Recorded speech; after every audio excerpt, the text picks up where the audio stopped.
Você sabe o que acontece quando juntam mulheres poderosas? TPM no ar. Entretenimento, beleza, moda, empreendedorismo. O universo da mulher no tempo de hoje. Agora, TPM no ar. Tudo para mulheres. Olá, seja muito bem-vindo a mais um Saúde Plena aqui no canal do TPM no Ar. E hoje eu tenho a honra de convidar a minha querida, já da família, Renata Mello. Tudo bem, Rê? Oi, Pri, obrigada pelo convite, é uma alegria estar aqui com vocês. Eu que agradeço, viu?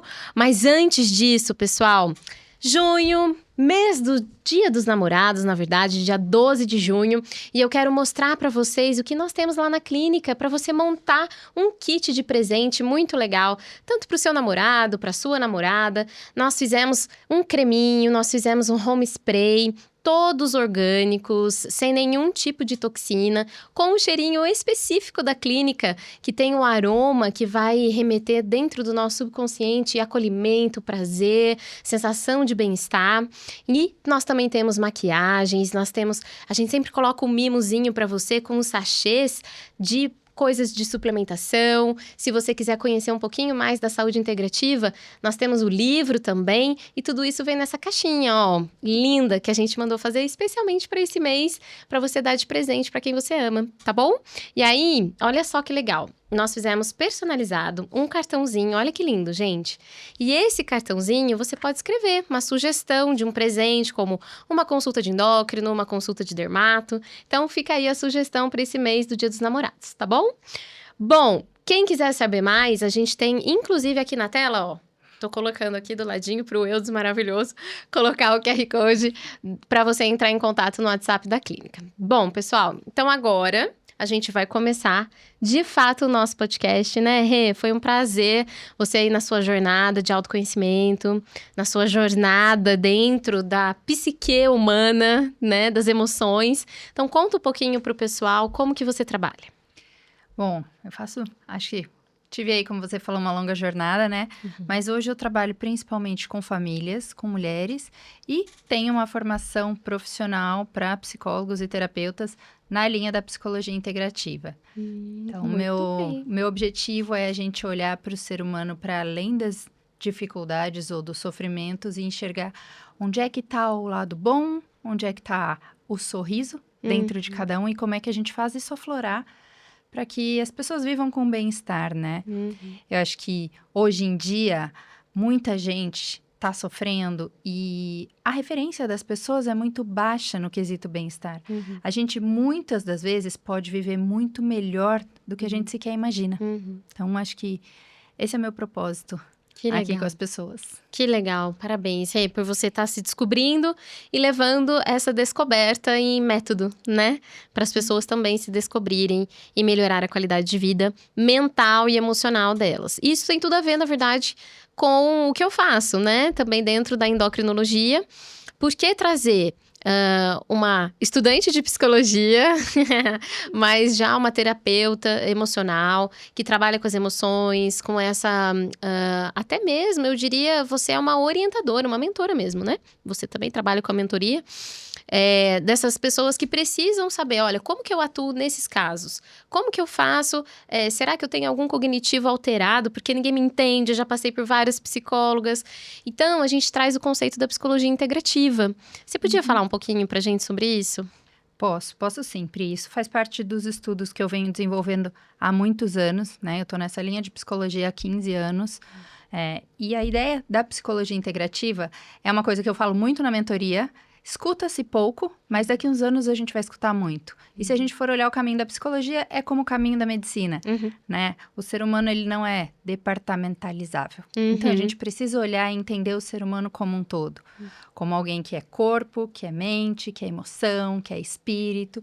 E aí, se a gente entende essa integralidade humana, a gente começa a trabalhar o ser humano com base nela, e não com base em partes específicas. Então, a psicologia integrativa é aquela psicologia que olha para além das emoções e une a isso o olhar para o corpo, o olhar para a mente, para a produção dos pensamentos, das reflexões e das interações sociais que são também muito importantes, né? E as interações bioquímicas também, né? Você falou, assim, disse tudo agora, porque é uma jornada, como é a jornada da medicina. A gente foi vendo, éramos os médicos da família, aí nos especializamos muito, porque também tinha esse espaço, essa demanda, né? Essa necessidade de estudar mais profundamente cada órgão. Achei que tudo é válido, né? A gente já sabe a jornada da vida, tudo é perfeito.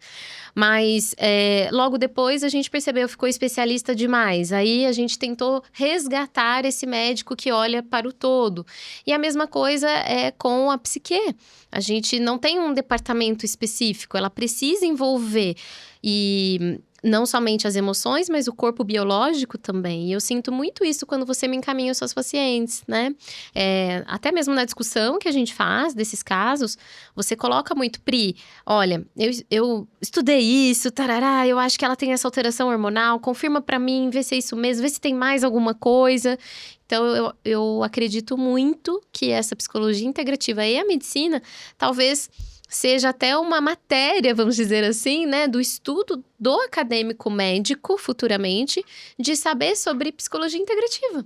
Não profundamente, como na faculdade de psicologia, mas quando indicar também. Quando sentar à mesa e discutir, fazer isso que nós estamos fazendo, ou que a gente sempre faz, semanalmente quase, né? Com outras pacientes. Então, isso é muito importante. E você está trazendo esse conceito que ele ainda é tão novo, como você falou. Então, cabe a nós também educar aí quem está em casa, né? Um pouquinho, trazendo informações. Isso aqui não é uma substituição de consulta, nem médica e nem psicóloga, né? Mas a gente quer trazer essas informações, que olha, não é só isso. Você tem que olhar para os seus aspectos hormonais. Será que realmente... Quantos psicólogos, às vezes, por não ter esse conhecimento integrativo, perdem a oportunidade, ali no momento tão vulnerável do paciente, né? De introduzir, falando, olha, eu acho que pode ser sua tireoide. Olha, eu acho que pode ser uma reposição hormonal feminina. Eu acho que você não está depressiva, às vezes está faltando uma serotonina intestinal. E a gente vem vindo com essas discussões, né, Rê? Você concorda com isso? Totalmente, totalmente. Eu acredito, quando a gente fala de estudo e formação profissional, que a gente tem que ter um entendimento geral, mas esse entendimento geral, ele não substitui a complementariedade que a gente tem das especialidades. Então, né, se a gente for falar da parte dos psicólogos, eles precisam entender de corpo humano. Não vão entender tão profundamente quanto um médico, é óbvio. Mas, por exemplo, se chega pra gente uma mulher de 40 a mais com sintomas de depressão, a gente precisa saber que a checagem hormonal é fundamental, porque baixa de estrogênio, a depressão dela pode ser química e não emocional. Mesma coisa, se essa pessoa tem uma disbiose intestinal, ela vai ter alteração hormonal, a serotonina é produzida no intestino e assim por diante. Então, esse entendimento os psicólogos precisam ter. Uma questão que eu trago muito para eles é esse olhar sistêmico. Eu preciso entender onde é que essas emoções aparecem no corpo, porque muitas das vezes eu identifico o caminho pelo corpo e não pela descrição da emoção que um paciente faz, porque muitas das vezes ele nem sabe identificar. A gente tem que lembrar que os adultos de hoje vieram de uma geração onde a gente tinha que engolir o choro, chega de frescura, para de mimimi, né? A emoção, ela era vista como uma fraqueza, como um risco lá atrás. E se a gente olhar historicamente, a gente consegue entender. A gente veio aí, né, de séculos atrás, gerações de luta, onde tinha-se pouco cuidado com a saúde, a morte era ali muito presente na vida de todo mundo. Se a gente fosse sentir, a gente talvez não sobrevivesse, mas a evolução humana está trazendo um olhar melhor. A gente vê isso na educação de filhos, a gente vê isso no autocuidado, a gente vê isso nesse monte de crise de saúde mental e emocional que está surgindo atualmente. Então, eu acho que entender esse movimento é importante e usar o corpo para a gente descobrir e entender processo emocional é fundamental. Se a gente está falando de emoção, a gente está falando de sistema nervoso. Perfeito. E aí, dentro disso, conta para nós um pouquinho os pilares do seu modelo, do seu trabalho, da Educar pelo Bem-Estar, né?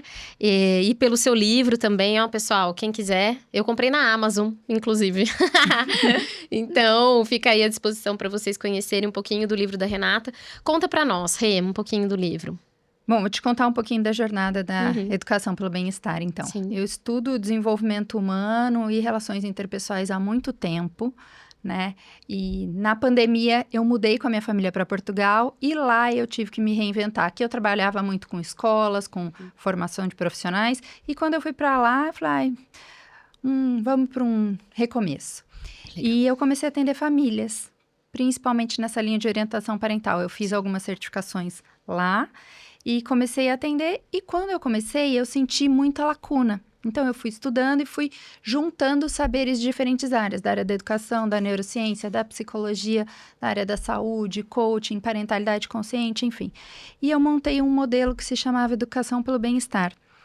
Esse modelo foi aplicado para famílias, para relação entre pais e filhos e educação de filhos, mas, na verdade, o pano de fundo dele é o desenvolvimento humano. Legal. E associado a isso, eu desenvolvi uma teoria que se chama Teoria da Convergência Relacional, que explica como a gente faz para colher o melhor das relações e se relacionar na zona de ouro, que é onde a gente tem o bem-estar dos dois lados. Então, a proposta, né, essa estruturação toda, é um caminho de construção de bem-estar olhando para todo mundo na relação. Nesse meio do caminho, fui estudando, fui desenvolvendo conteúdos, fui vendo, descobri uma superdotação também, e aí muita coisa acabou fazendo sentido. Esse tema, em paralelo, é um tema que é pouquíssimo estudado hoje em dia, porque não era visto como um problema, e antes a psicologia olhava para resolução de problemas e transtornos e tal, e hoje a gente já tem um viés começando a aparecer do outro lado. Mas, no geral, o caminho foi esse. Então, a educação pelo bem-estar, ele é um modelo super estruturado, totalmente embasado, com pilares, com valores, que traz esse caminho de construção de bem-estar quando a gente fala de desenvolvimento humano. Muito legal. Eu vou falar um pouquinho sobre o que eu achei lendo o livro, né? Para mim foi muito significativo, até falando com você antes da gente começar, né? Que eu tinha até deixado uma parte aqui que foi a mais impactante para mim. Eu não tenho filhos, pessoal, mas eu tenho 2 sobrinhas que são como filhas para mim. E, claro, eu sou filha, né? De alguém.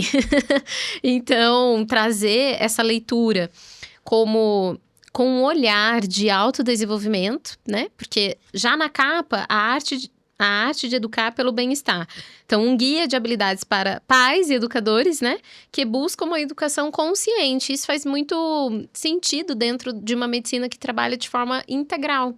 Porque muitas coisas que eu faço ali no consultório é educar o meu paciente como que ele tem que fazer o básico bem feito, se alimentar bem, que tipo de atividade física está dentro do contexto dele agora, que tipo de suplemento faz parte para a saúde dele dentro daquele momento que ele está vivendo. É uma pós-gestação? Não, ela quer emagrecer? Cada um tem o seu momento de suplementar.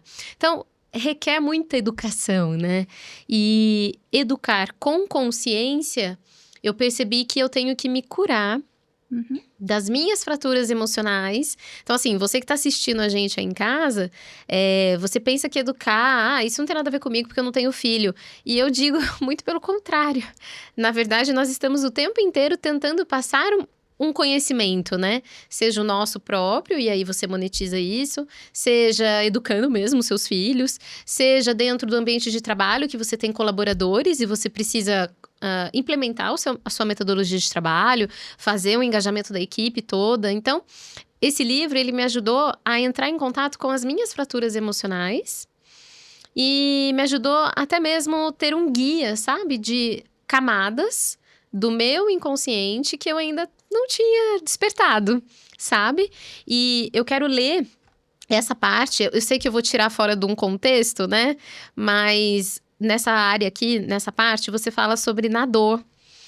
E muito que a gente fala dentro da endocrinologia, e você pode falar até melhor isso agora, né, na terapia sistêmica, na terapia também da psicologia mesmo, do sistema nervoso, que nós temos o método, o sistema nervoso de sobrevivência e o sistema nervoso ali de regeneração. A gente fala muito isso na medicina bioenergética, né? Então, por que trazer também uma psicóloga que fala sobre essa integração entre os sistemas? Porque a ideia é que na dor, nós acabamos nos bloqueando do nosso consciente e a gente fica preso numa fisiologia de só sobreviver.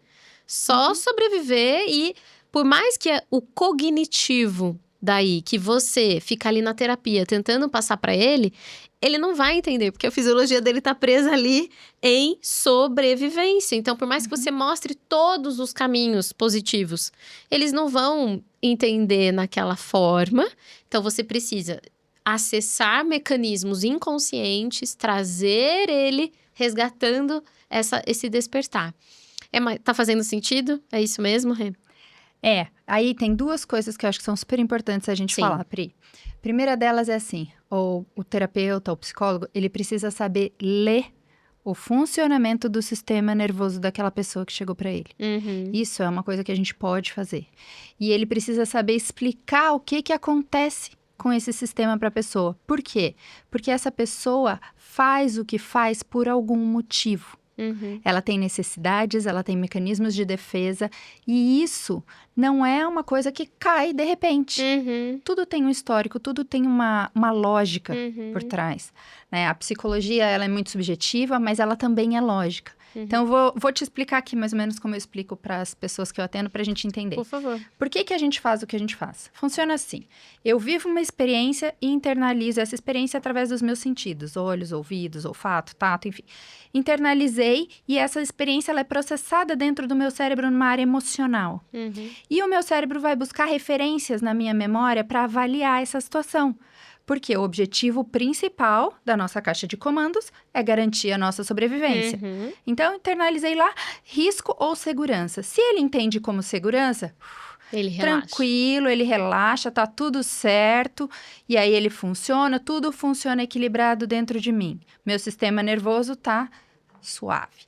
Se ele entende a situação como risco, ele grita um sinal de alerta lá dentro. Atenção, atenção, atenção, risco, risco, risco.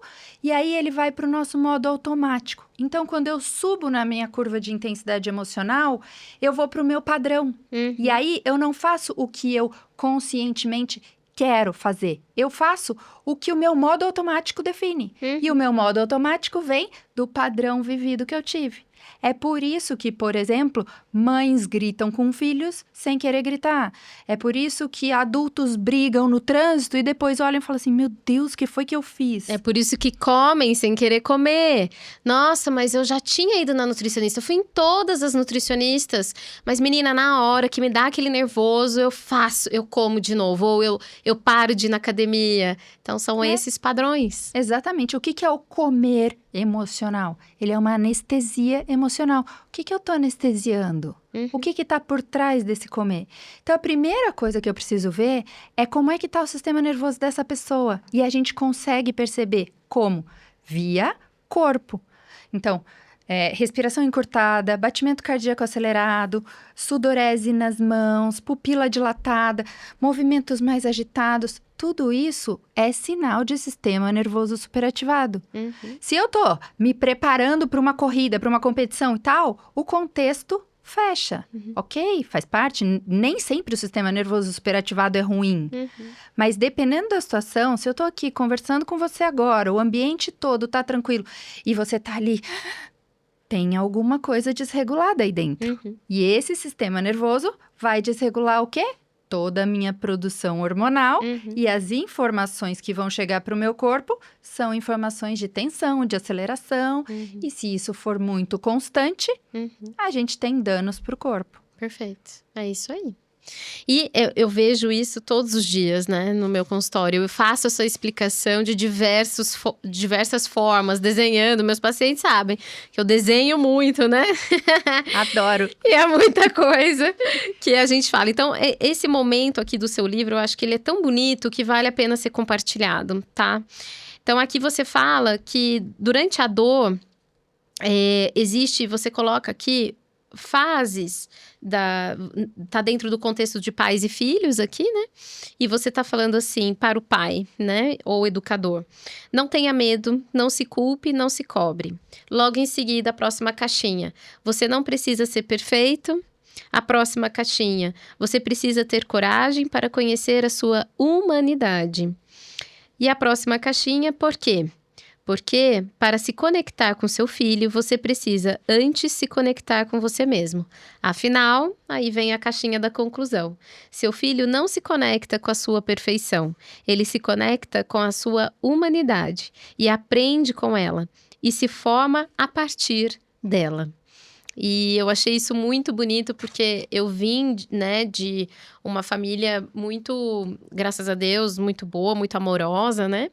Mas eu senti essa necessidade até mesmo de ver os momentos mais delicados, né, dos nossos pais e como reconhecer isso em mim também. Então, para mim, foi um livro de muito autoconhecimento, gratidão, recomendo a todos. E, claro, para os pais, né, essa forma de o pai se conhecer, para daí então a gente dar o melhor na educação do filho, é muito congruente com aquilo que eu falo para os meus pacientes. Porque muitas vezes você não está indo buscar somente um emagrecimento estético, você não está indo somente melhorar uma condição de tireoide, você está buscando ajuda, o seu corpo fala, nós fazemos a leitura das emoções que estão associadas a isso, né? E isso pode ser com tanto o que você traz dos seus pais e o quanto tanto tá hoje na relação com seus filhos. Então, se conheça, se cure, para que você possa ter uma relação melhor. Faz parte isso dentro do que você me encaminha das suas pacientes. Acho que você trabalha muito isso, né, Rê? Esse autoconhecimento dos pais, né? Total, Pri. Eu sempre falo assim, olha, o que a gente tem dentro, a gente vai transbordar. Isso é fato, não é escolha. Então, se eu tenho dores, as minhas dores vão chegar para os meus filhos. Se eu tenho alegrias, as minhas alegrias vão chegar. Se eu tenho potências, as minhas potências vão chegar. Primeira coisa que a gente precisa fazer é entender que nunca vai ser sobre perfeição. Educação de filhos nunca é sobre perfeição. Por mais que a gente escute aí no mundo, ao redor, a ideia de que a mulher tem que ser Mulher Maravilha, né? A mãe perfeita, com os filhos super comportados, a casa impecável, corpo maravilhoso, linda, especial, uma profissional incrível. Ainda chega à noite, jantarzinho orgânico, pronta. Depois da meditação. Oi? Sim. Né? Não, vamos né? voltar para a vida real? Tá tudo bem. A gente vai errar, a gente vai cometer falhas, a gente vai machucar os nossos filhos. Por quê? Porque nós viemos de uma educação mais rígida. E também não foi culpa dos nossos pais. Eles deram pra gente o melhor que eles tinham, da mesma forma que hoje a gente dá o melhor que a gente tem pros nossos filhos. Só que se a gente tem recursos para cuidar, por que a gente não vai cuidar? Essa é a nossa escolha. O trauma geracional, as dores que eu recebi lá atrás e que a minha família viveu, elas podem passar adiante para as próximas gerações que vêm depois de mim, ou elas podem parar em mim. Essa escolha é minha. E como eu faço essa escolha? Por um processo de cura. Eu preciso olhar. Então, quando a gente se conhece e se olha, a gente consegue se perdoar. Então, nunca é sobre culpa. Porque a gente tá ali bem intencionado, fazendo o melhor que a gente pode. Eu nunca conheci um pai ou uma mãe, ou uma história de um pai e de uma mãe, que não tinham uma boa intenção ou uma dor muito profunda por trás daquilo que eles fazem. Então, assim, pode ser utopia, mas eu, Renata, acredito que o ser humano é bom por essência. E o nosso papel enquanto terapeutas é adubar esse lado bom, diminuir a dor, ajudar ele a entender o processo dele, se conhecer, e aí a cura vai acontecer. Por isso que eu acho que o nível de bem-estar que a gente pode ter, ele tá muito além do que aquilo que a gente conhece hoje. Perfeito. E sobre os conceitos, então, agora, de superdotação, TDAH, altas habilidades, conta um pouquinho para nós como que você tem participado disso no diagnóstico, né? Médico, psicológico, e qual é a diferença entre eles? Eu acho que isso é uma grande dúvida, porque eu tenho recebido muitas mães de TDAH, algumas também pacientes de altas habilidades, vindas até de você, né, também, pra gente olhar pra parte bioquímica. E eu confesso que eu tô no momento até estudando mais sobre isso, né, pra entender também. E fala um pouquinho pra nós. Legal, vamos lá. A superdotação, vamos falar primeiro de superdotação em altas habilidades. No Brasil, esses conceitos são usados em paralelo, são a mesma coisa. Em alguns lugares fora, eles entendem isso de uma forma diferente. Altas habilidades é quem tem uma habilidade acima da média, muito acima da média para alguma coisa e ponto. Né? Seria, sei lá, Neymar no futebol, por exemplo. Agora, aqui no Brasil, a gente entende isso junto. O que é a superdotação? Né, que tem, ainda bem que tá todo mundo falando e tá se falando cada vez mais disso, né? É diferente do que todo mundo pensa no senso comum. É superdotado, aquele gênio da matemática, Einstein. ok, a genialidade existe, mas ela é um percentual bem pequenininho dentro da superdotação. Superdotação é um cérebro atípico, assim como a gente tem no autismo, né, no TEA, assim como a gente tem no TDAH, é um cérebro que funciona de um jeito diferente. E o cérebro superdotado, ele funciona de uma forma mais acelerada, ele é mais rápido. Então, é como se fosse assim, um cérebro típico de quem não tem a superdotação, ele é como se fosse uma cidade com 10 bairros e 50 linhas de metrô. Um cérebro superdotado, ele é uma cidade que tem esses 10 bairros, alguns deles são maiores e ele tem 500 linhas de metrô. Então, as conexões, as sinapses são muito mais rápidas. E aí, tudo acontece aqui dentro muito rápido e muito intenso. Eu falo aqui dentro porque na minha casa somos 5, né? Com essa característica. Mas aí, o que acontece?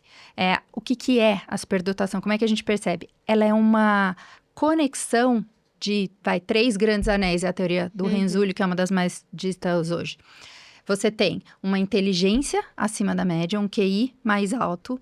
Você tem uma capacidade criativa muito grande. Não é só a criatividade artística, ela pode ser uma criatividade estratégica, uma criatividade no sentido de pegar um conteúdo complexo e transformar em algo simples. É como se fosse um transformador interno.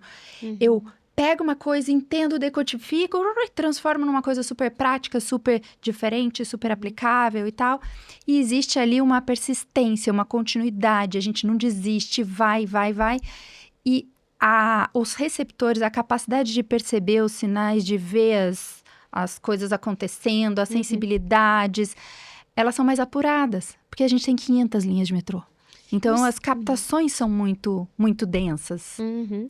Você acha que todo mundo tem uma capacidade de desenvolver essas 500 linhas de metrô, vamos dizer assim? Não, a superdotação não é algo que se desenvolve. A ciência ainda está estudando bastante, mas a gente já sabe que é um fator genético. A pessoa nasce com essa condição e o que acontece, como no caso da superdotação ou em cérebros típicos mesmo, a quantidade e a qualidade dos estímulos externos vão fazer muita diferença para o desenvolvimento desse cérebro. Mas a capacidade da superdotação, ela é inata. Entendi. E a superdotação não é só coisa boa, tá? Ah, que legal, então você é muito inteligente, você é muito criativo, você consegue ver as coisas, prever as coisas, perceber as coisas. Sim, mas você tem a maior dificuldade na superdotação é a sincronia entre o racional e o emocional. O racional vai longe, vai rápido, ele acelera. E o emocional não vai na mesma tocada.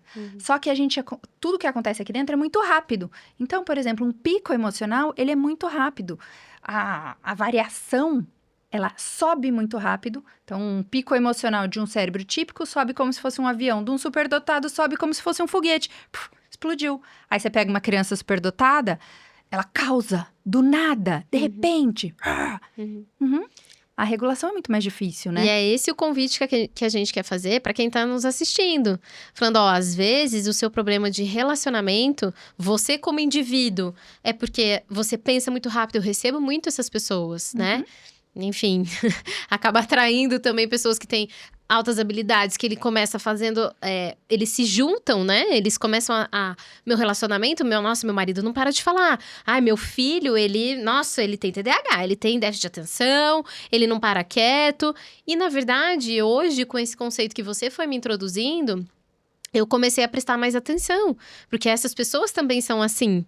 E, às vezes, a gente pode estar deixando passar um diagnóstico ali, que você, como uma mentora, pode trazer para esse ambiente familiar uma claridade de como lidar, porque isso vai sair do senso comum, certo?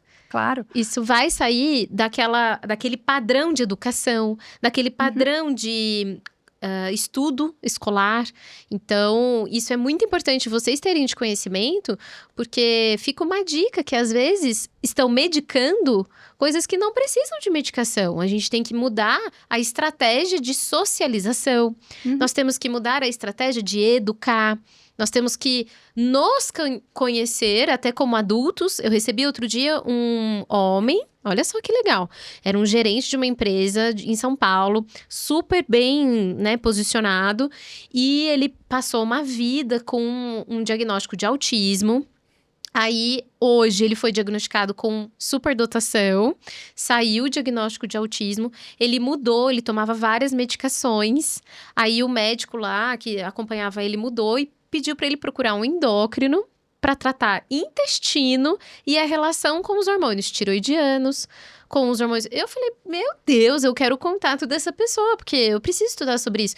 E ele falou, Priscila, depois que eu tive esse diagnóstico, um homem, ele falou, eu entendi tudo que eu vivi. E saiu um peso de mim. E hoje eu tô fazendo a terapia voltado pra isso. Meu relacionamento melhorou, relacionamento com a minha filha. Ele falou, hoje eu sou separado. Quem sabe se eu tivesse um diagnóstico correto, eu ainda não tava casado, né? Então, enfim, mas tudo é perfeito. A gente vai alterando os níveis de consciência, né? Pri, essa fala é muito comum de ouvir. Eu ouço muito, porque quando você fala da superdotação, as pessoas têm essa necessidade, os superdotados, e eles te procuram, né? Mas essa fala, nossa, que alívio.